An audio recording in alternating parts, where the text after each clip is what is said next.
I've never been able to refuse your wife anything. You're a funny man.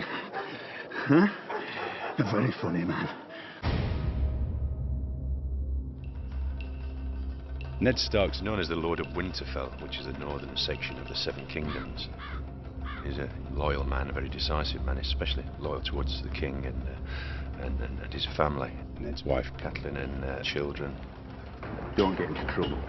They have a very strong relationship. Which one of you was a marksman at 10? So they're all right, you know, they're quite settled, but there's always a tension when Jon Snow is around because he's my bastard son. I love the boy, but I can't show him too much emotion in front of my wife because she feels very resentful. That's their way of life, and all of a sudden it's changed by this request from the king. I need you, Ned. We were meant to rule together. The king is the only man I can trust. He's more like a brother than his own brothers were.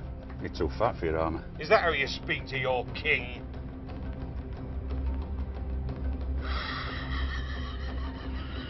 And I trust him, and that's why I decided to become this right-hand man.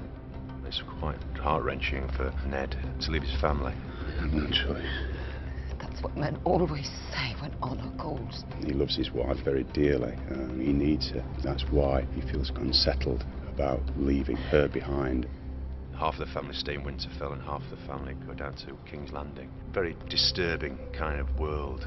Pit of snakes, really, where these very corrupt people are gaining more and more power. You're speaking of murdering a child. Speak sense to this honourable fool! You can't just be honest and honourable in this society. It just doesn't work. He'd rather die than lose his honour and his loyalty and his sense of duty.